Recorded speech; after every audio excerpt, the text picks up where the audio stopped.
Hey guys, so I'm finally doing the full disassembly of the RTI's Prophet II. This also goes, by the way, for the priest. This has probably been one of the most demanded video in the last couple of months on the channel, so hopefully you are satisfied with what I do here. I got everything that I need here. Basically all the tools you need are metric Allen keys. It is also good that you have this tool for removing the barrel. This is basically a standard prototype version, but you get this tool with any barrel kit that you buy from RTI. If you don't have it, don't sweat it, you can do it without it. It's just a little hard, that's it. And I have some coffee, which I'm sure I'll spill at some point in this video. And this is going to be a long video, guys. Hopefully you're ready for this. In any case, I will try to fast forward the parts when I'm just screwing or something like that, or letting air out and things like that. But in any case, let's get started right away because this will take some time. I have some places to put small parts for small parts here, and that's about it. Let's start. Let's start with safety first. Let's just remove the air from the cylinder. For that you will need 4mm Allen key, and you place it in here. And typically this is not very tight, so it's relatively easy to loosen. And you will start hearing air escape. Just make a few more turns, and now we wait.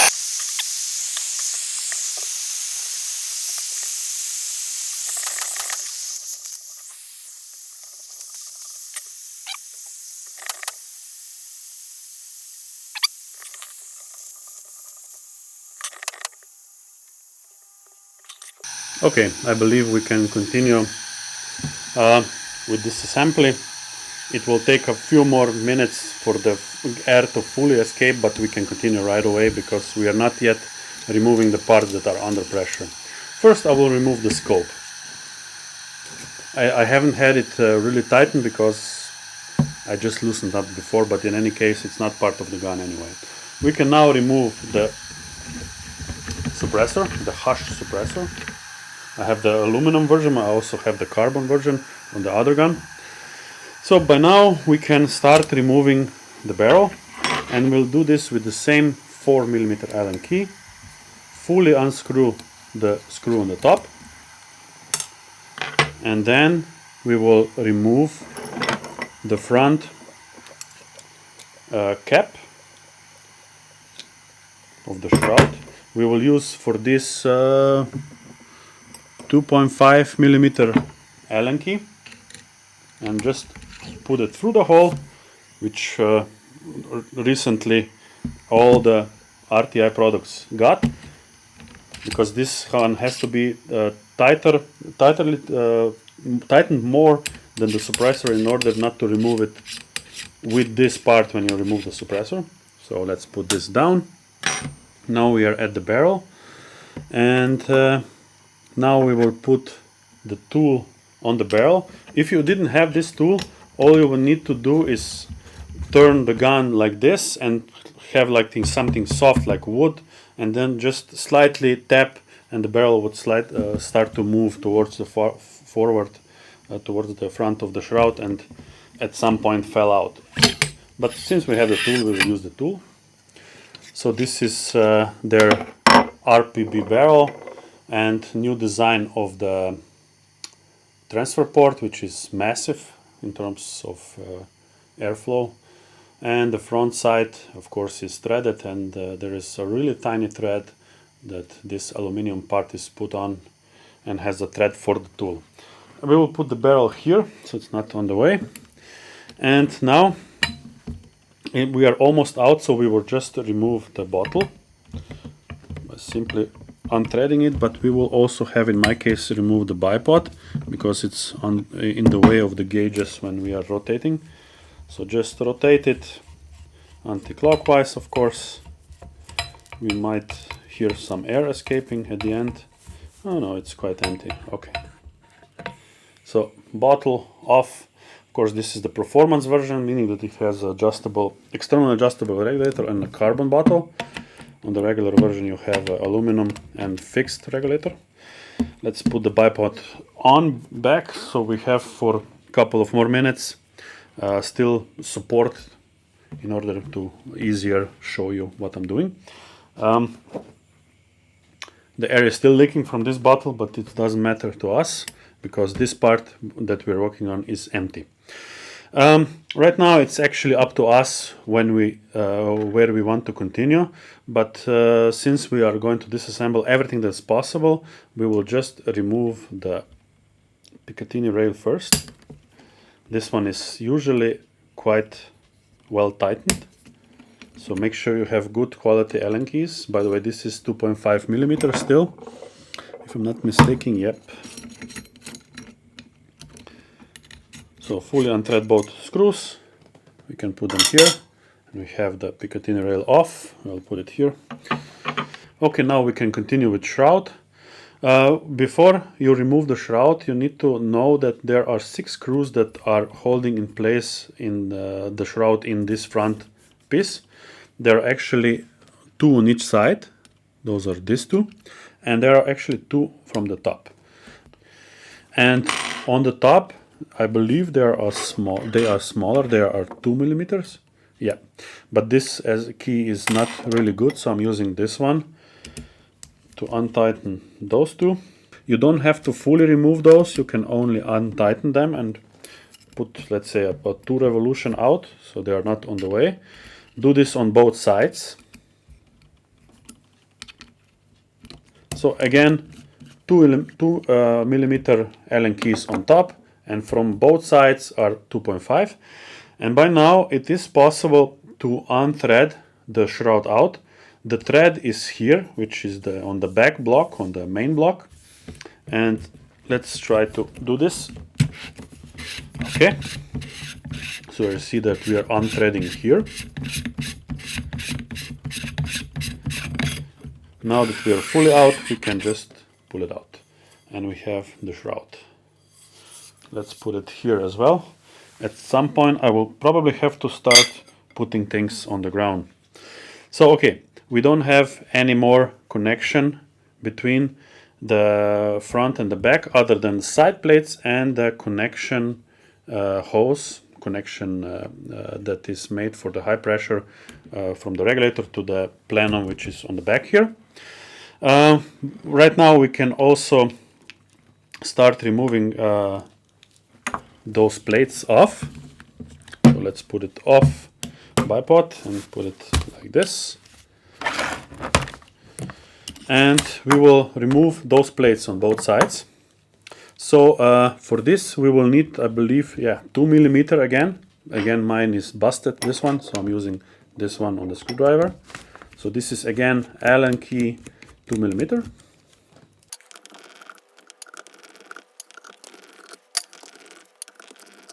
First one off.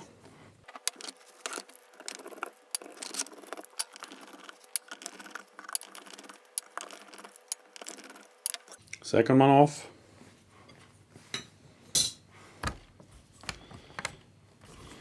Okay, right now we have a couple of things still connecting the front and the rear, and you can see it's kind of wobbly because it's not under pressure anymore.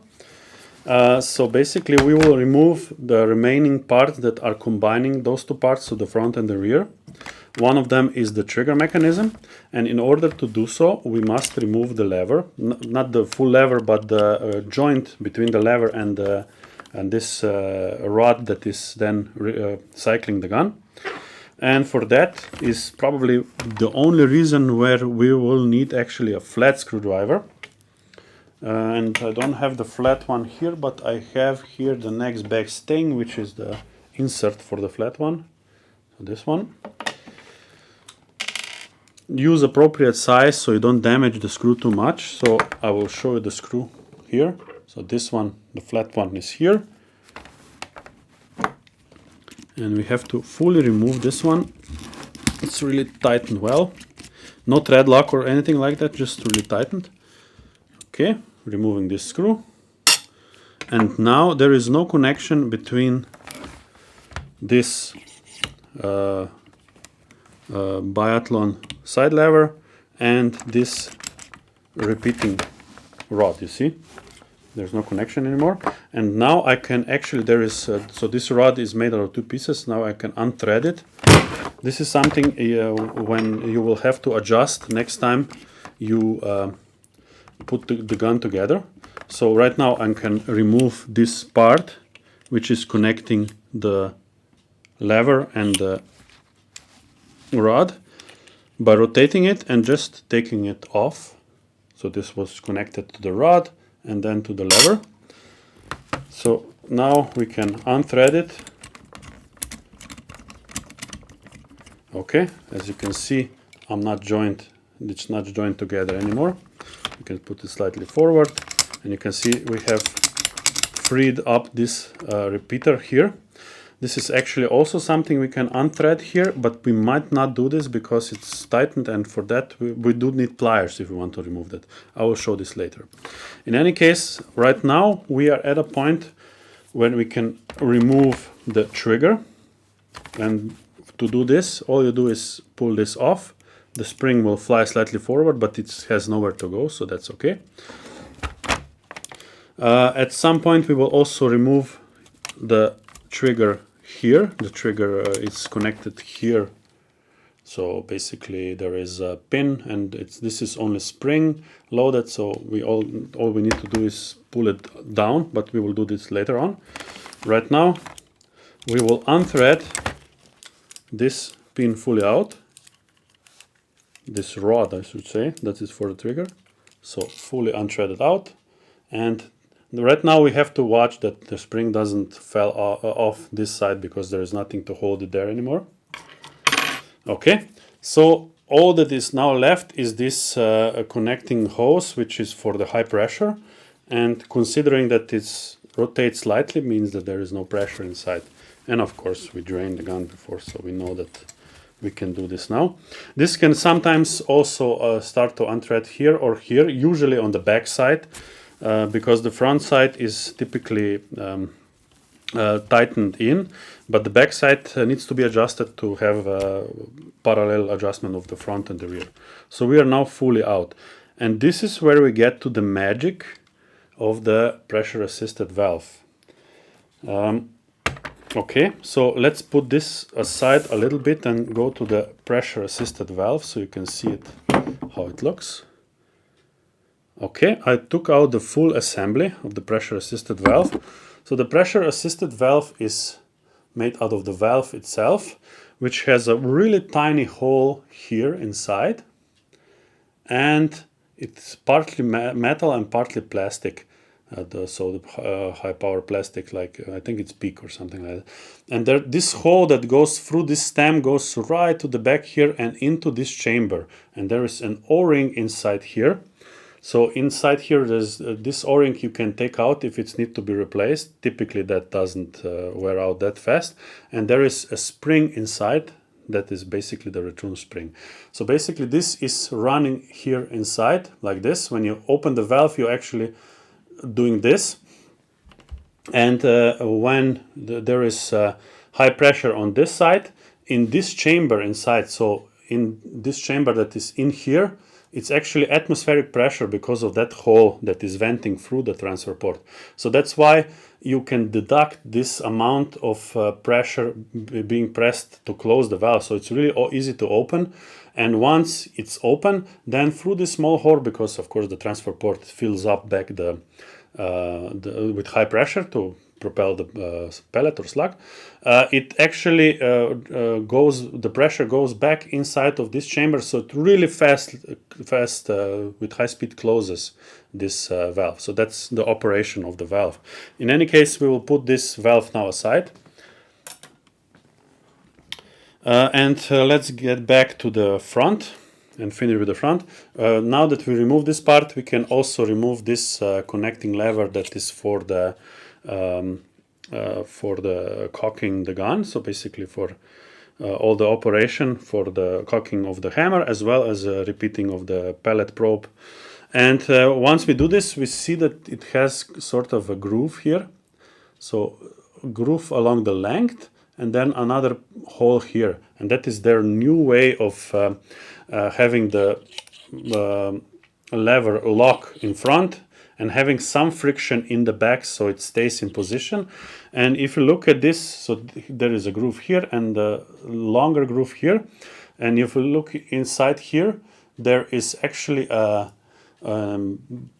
spring, and so underneath a spring and then ball bearing on top, and that is pushing up against this steel part. So there is no more issues with ball bearing wearing out the aluminum part in front, because it's not there anymore. This is the mechanism. So basically it's a spring, ball bearing, and then this detent, and this is how this operates now, which is much better than it was before. You can see it right here. Sorry, you can see it right here inside.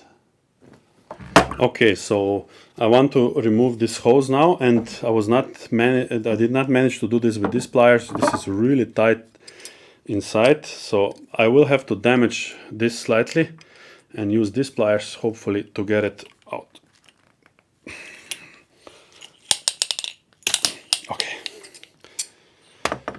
Okay, I did leave marks here, of course, but I really want to show you what's underneath here, simply because this is kind of the main reason why this gun is squeaking when you are shooting. And the reason is this one-way valve that is in here. I will try to get it out now. So there is an O-ring on the top and a plastic part beneath.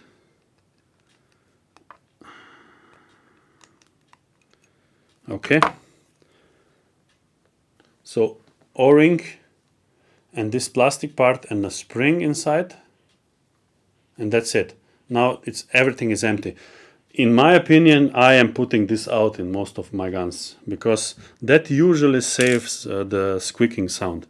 So you can just afterwards return it and only put, of course, the O-ring back. The O-ring needs to be there, of course, for the seal, but that plastic part can be removed. So basically that is the connecting hose that connects the through the regulator through the front towards the back to feel the pressure in the plenum.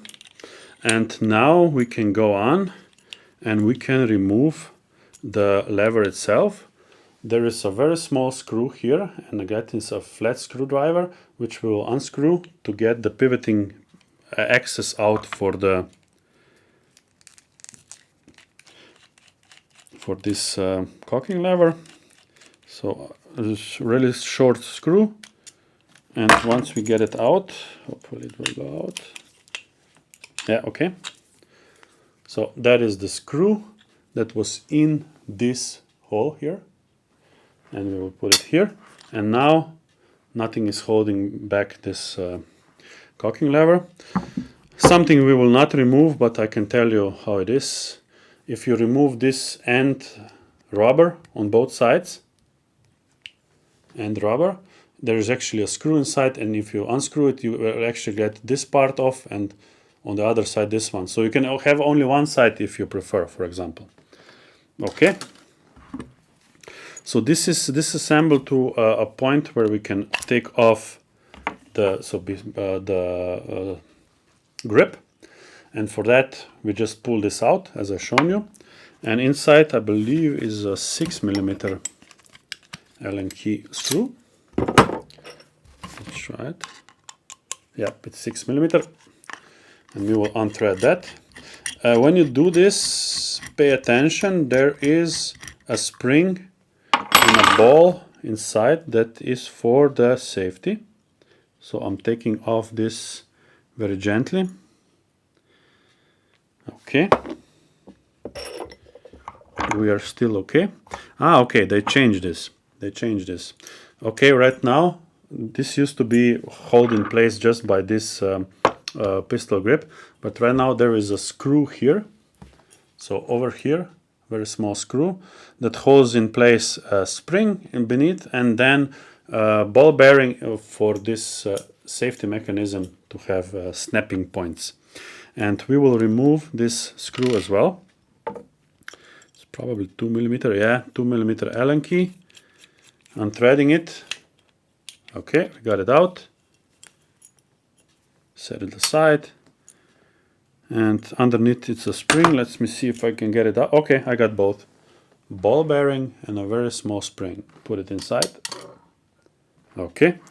Now our safety is free to be taken out. So I just pulled out the safety on the side when you put it to safe. So this is the, when you put it to fire.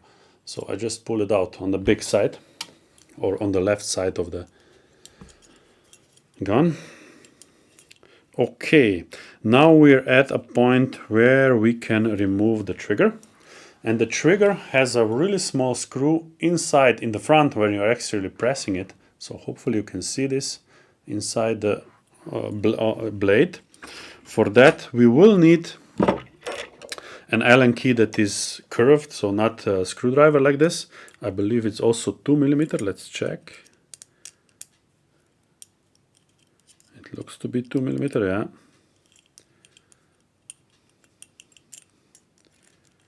And we need to only loosen this one.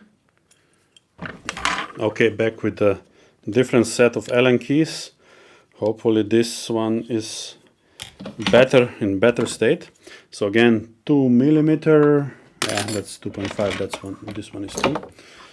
Reaching inside of the trigger like this and loosening it up. Oh, it's really tight.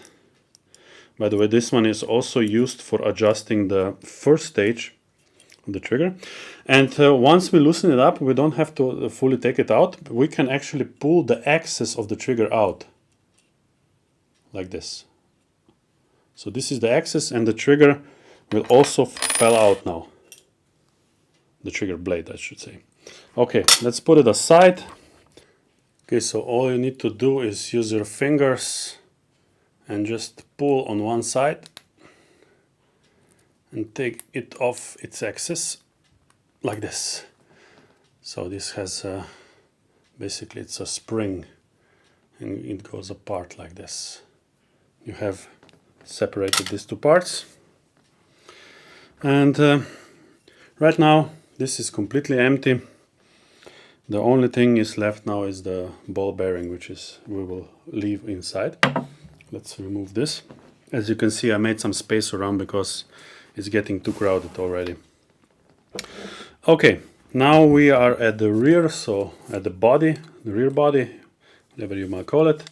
You can remove, if you have this plate, by simply unscrewing it. I just don't even use the tools. I just hold the screw here and unscrew using by rotating this bag rider. And we can put the screw inside. We can now remove the back plate. This one is of course of the performance version, which means it's adjustable.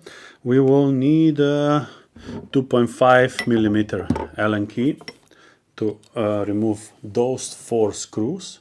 So this, the middle one is for spring tension of the hammer, and these 4 on the outside are the ones that are holding this part on it. So let's remove the screws. The last one, I will hold it like this so it doesn't fall off. Okay. Back part, so the adjustable butt piece, butt plate. And this one, this is the spring for the hammer.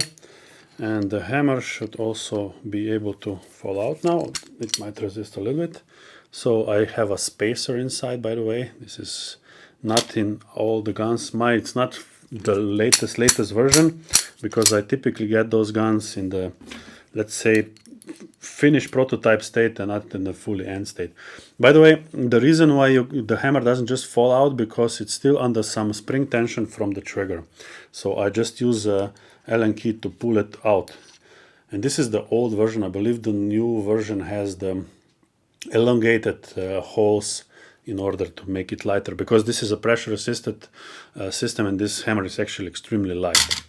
So these are differences that don't really affect the disassembly itself, but it's something that I just tell you so you have a better grasp when you take it apart, that it's actually the same gun, the same parts, just a slightly older version. Here is the screw we used before to degas the gun. We can fully remove it once it's not under pressure. And Once removed, there is an O-ring inside, which you can take out with a smaller Allen key, for example, which has a head on the one side. It's slightly easier. I'll try to get it out. Okay, here it is. Very small O-ring. And there is, of course, now a hole through which it degasses. So let's take now the actual pellet pusher and the mechanism for repeating the pellet pusher. Now, just so you know how to replace the pellet pusher, I will now show you where you can remove it. You can basically use 2mm Allen key and remove it by loosening the Allen key over here through this hole. You have to have the gun cocked if it was assembled, but right now I just have it back. So you just put the Allen key inside and just make, let's say, about 2 revolutions. It's not actually enough if you just loosen it slightly, because in that case, when you pull it out, it might not go out because this part has like an edge here. And if you don't loosen it a little more, it might stick to that edge. That edge is actually there for that purpose. But when you take it out, you have to know this in order to successfully take it out. Okay, next thing, we will remove this part that is holding the pellet pusher. So this one inside. By removing this screw. I think it's Allen key number 3. Maybe it's, yeah, it's 3, I think, yeah. I haven't used number 3 yet. Interesting. Okay, let's take it out. Oh, come on. Okay. Yeah, it's number 3. So just put it in and remove it fully.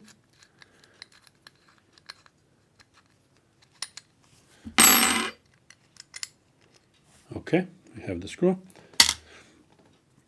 And now you will notice that there is one more part through which this screw was threaded in, and this is this, let's say, prolongated washer, which you have to remove by wiggling it around. It's usually quite hard to get it out. So if you look here, it's actually protruding out of that part that is holding the pellet pusher. And we have to get it out if we want to remove this part. Okay, I got it. So that is this prolongated washer, or a spacer, better word. Now we don't have any obstructions to put out the part for the pellet pusher, for the cocking and the pellet pusher. So that's the part. This is the screw on the top, which is used for holding in the pellet pusher, as we untightened it before through this hole. You can set this aside. We still have this part joined together. This lever is, not lever, sorry, that's rod is only threaded into this part, so we can unthread it by applying a little more force. I will use my pliers for this. This is kind of the things that it's almost impossible to remove without slightly getting marks from the pliers on the part. Okay. It's actually went fairly well, but still there are slight marks. The same thing with this hose, unfortunately. I tried to, in the past, not this time, I tried to unthread this once with the rubber pliers, but it's tightened too much in most cases for that to happen. Okay, fully out. This is actually, you can twist it any side you want. And don't forget, when you put this together, you have to adjust how far you thread it in, because that will adjust the point of closing the pellet pusher. And of course, this part has to be at its optimal position in order for the bolt, that screw that screw that we unthreaded through here, to be in the bottom position, because this is actually where the gun locks, the pellet pusher locks, so you don't get a blowback or recoil or whatever you call it. And that is something you have to adjust when you reassemble the gun. This is something you have to pay attention to. Same thing goes for this connecting hose. Basically the front part is threaded fully in, but the back part you are threading in until it doesn't go anymore, and usually you will not land in the place when it's the front and the back are aligned, and then you could just go back enough in order for those two to be aligned.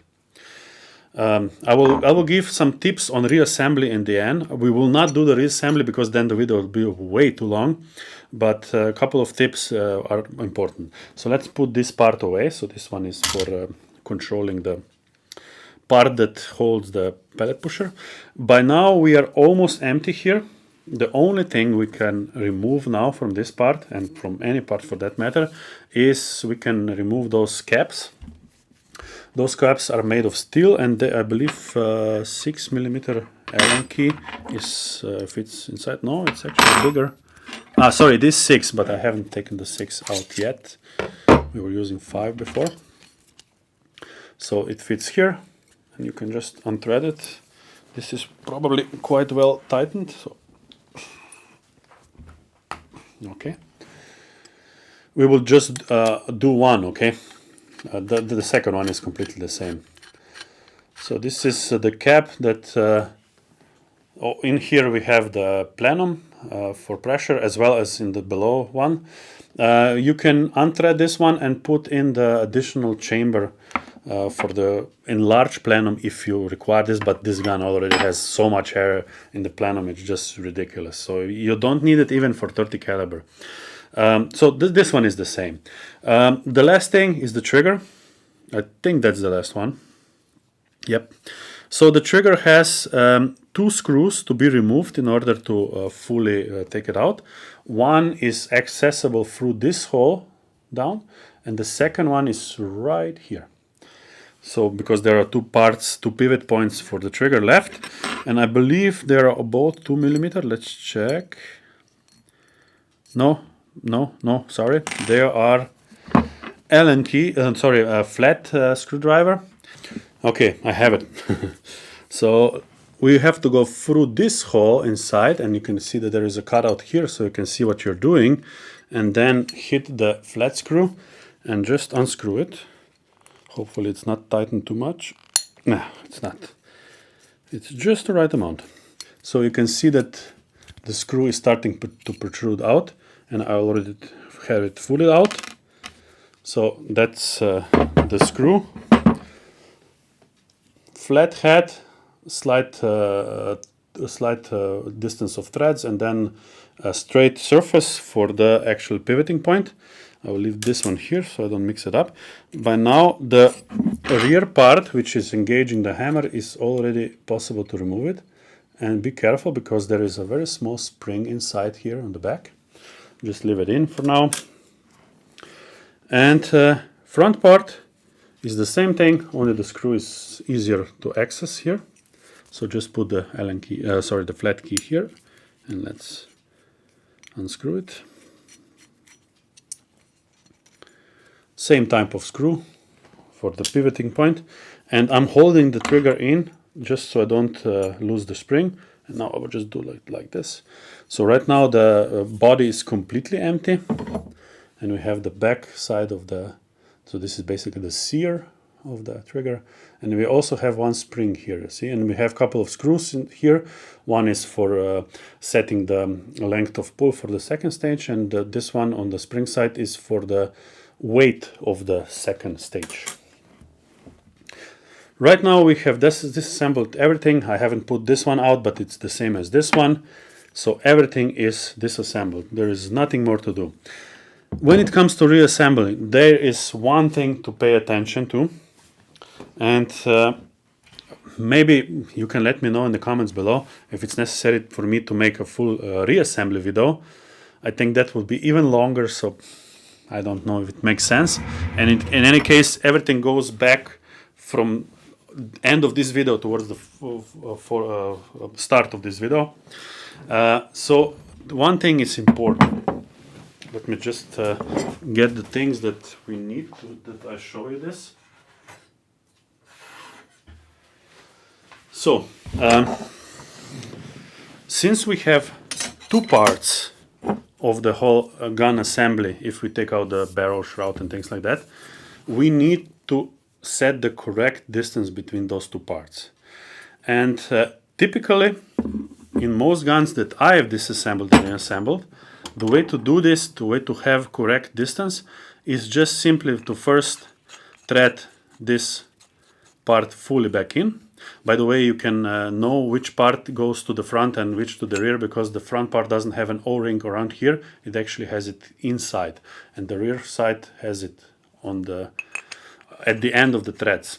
So this one you put fully back in, you tighten it with the, let's say, pliers or something like that, and then you thread this one in. And what you do is thread it in as far as it goes. Okay, this is, in my case, it's just right. So it's almost aligned. I would have to just slightly pull it back. In any case, you pull it back as far as you need to in order for the front and the rear to be approximately aligned. Right now, you're not dealing with the exact measure. And then you take one of the plates and you check if it goes in. And if you put it on it and pull it fully back, you need to have at least a little bit of space here, you see. If it actually goes over it like this, then you need to make one more rotation out, but make sure that that rotation out, that unthreading goes on this side and not on this side. Remember, this hose is supposed to be tightened to the front part, okay? Once you have this, you are ready to go. You can start reassembling and everything in the back order. Make sure that, I mean, the only way to reassemble it is in the back order. So before I did what I did here, of course, I would have to put the valve in, because we are now without the valve. And if you don't remember to do this, you will have to, again, disassemble everything to that point and then start reassembling again. This is something to pay attention, the order of which you need to do everything to assemble it correctly.